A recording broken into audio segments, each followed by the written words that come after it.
নমস্কার বন্ধুরা। এই মুহূর্তে যদি কোনো দেশকে বদনাম করতে হয় বা ধ্বংস করতে হয়, তাহলে হাতিয়ার প্রয়োগ করে যুদ্ধ করার আর প্রয়োজন পড়ে না। তার কারণ সাইবার ক্রাইম নামক একটা জিনিস এসে গেছে, যেটা দিয়ে একটা দেশকে একেবারেই ধ্বংস করে দেওয়া যায়। কিন্তু পাকিস্তান, তাদের তো আর এত টেকনোলজি নেই যে তারা সাইবার ক্রাইমের আশ্রয় নেবে। তাই পাকিস্তান এক তন্দ ফন্দি বার করেছে, আর সেই ফন্দি দিয়ে তারা ভারতের যে পাঞ্জাব প্রদেশ সেটাকে ধ্বংস করতে চাইছে, সেখানকার ইউথকে শেষ করে দিতে চাইছে। কিভাবে পাকিস্তান এই কাজটা করছে এবং তাদের উদ্দেশ্যই বা কি? তার কারণ তারা রাজ্য হিসেবে পাঞ্জাবকেই কেন বেছে নিয়েছে, এই পুরো বিষয়টা নিয়েই আজকের ভিডিও। কিন্তু প্রথমে আমরা জেনে নিই যে পাকিস্তান আদতে করছেটা কি।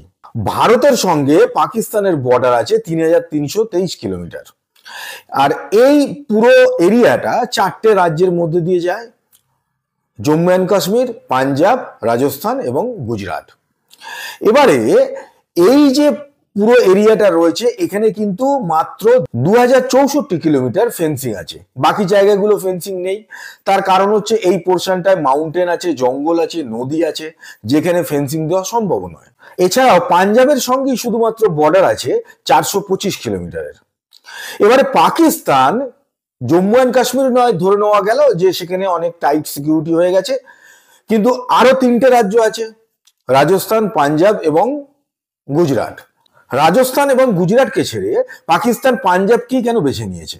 বেশ কিছুদিন ধরেই পাঞ্জাবের আকাশে দেখা যাচ্ছে যে ড্রোন উড়ে আসছে। যদিও এই ড্রোন ওড়ার গল্পটা কিন্তু শুরু হয়েছিল 2019-20 সালে, তারপরে এটা ক্রমাগত বাড়তে থেকেছে। 2023 সালে 109 খানা ড্রোন বিএসএফ সিজ করেছিল। 2024-এ এখন অবধি প্রায় 200-র ওপরে এরকম ড্রোনকে সিজ করেছে বিএসএফ। সেই কারণেই ভারত সরকার অ্যান্টি ড্রোন স্ট্র্যাটেজিও নিয়েছে। উন্নত টেকনোলজিকে ইউজ করা হচ্ছে এই ড্রোনকে সিজ করার জন্য বা তাকে ধ্বংস করে দেওয়ার জন্য।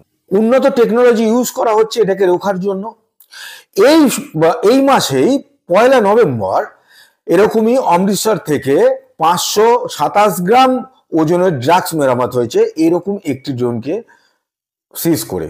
এইভাবে 2 তারিখে নভেম্বর মাসেও অমৃতসরের কামিনীপুরা জেলায় কামিনীপুরা গ্রামে সেখানে আরো 2টো ড্রোন ধরা পড়েছে।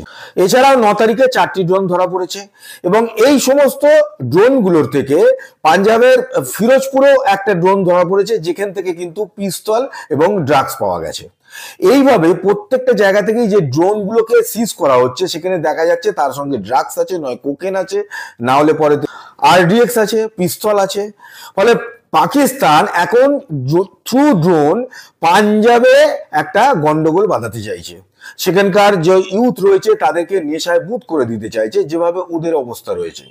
কিন্তু সেইটা হতে পারছে না।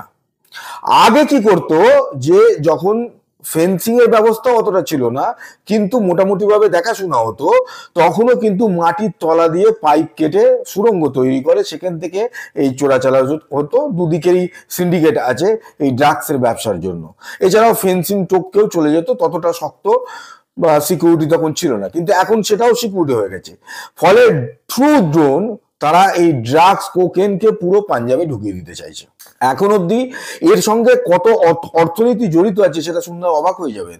এখন অব্দি 6500 কোটি টাকার কোকেন উদ্ধার হয়েছে। কিছুদিন আগেও দিল্লি পুলিশ জানালো যে 2400 কোটি টাকার তারা ড্রাগস সিজ করেছে। ফলে কত যে টাকা এর মধ্যে ইনভলভ আছে সেটা বোঝাই যাচ্ছে, আর সেটা পাকিস্তান করাচ্ছে। এইবারে আসি যে পাকিস্তান জম্মু অ্যান্ড কাশ্মীর টাইট হয়ে গেছে, যেটা আগেও বললাম, সেই কারণে সেখান থেকে হয়তো অন্য রাস্তা ধরার চেষ্টা করছে। কিন্তু রাজস্থান বা গুজরাটে নয় কেন? রাজস্থান আর গুজরাটের মোটামুটি ভাবে পুরোটাই মরুভূমির ওপর রয়েছে, যে বর্ডার পোর্শনটা গুজরাটের কচ্ছে, রাজস্থানে তো মরুভূমি আছেই, সেই কারণে সেখানে নিরাপত্তা দিতে অনেক সুবিধা হয়।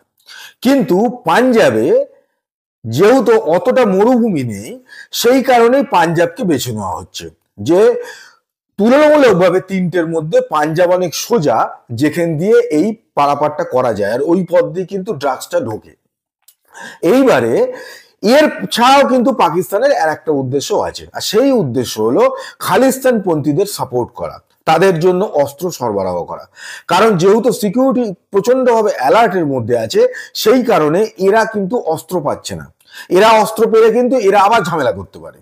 সেই জায়গাটায় ভারত সরকার ভীষণভাবেই কিন্তু সজাগ দৃষ্টি দিতে হবে যে পাকিস্তান কিন্তু থ্রু ড্রোন যেরমভাবে এখানে ড্রাগস ঢোকাচ্ছে, ঠিক সেরমভাবে অস্ত্রশস্ত্র ঢোকাচ্ছে, এবং সেটা খালিস্তানপন্থীদের সাহায্য করার জন্য। এটা কিন্তু দেশের নিরাপত্তার জন্য একটা ভয়ঙ্কর বিষয়। সেই জায়গাটায় নিশ্চয়ই ভারত সরকার কাজ করছে, এবং এই জায়গাটায় ভীষণভাবেই সজাগ থাকতে হবে, কারণ পাকিস্তান যে কোনো পথে এরকম চুলকি করতেই থাকবে। সেছাড়া আমাদের কোনো উপায় নেই, আমরা এরকমই একটা প্রতিবেশী আমাদের পেয়েছি। আজকের ভিডিওটি যদি ভালো লেগে থাকে তাহলে লাইক করবেন, সাবস্ক্রাইব করবেন, শেয়ার করবেন, আর যদি চান সবার আগে আমার ভিডিও আপনার কাছে পৌঁছে যাক তাহলে বেল আইকন প্রেস করতে ভুলবেন না। দেখা হচ্ছে পরের ভিডিওতে নতুন কাহিনীর সঙ্গে। আজকের মতো বিদায় নিচ্ছি, ভালো থাকবেন, নমস্কার।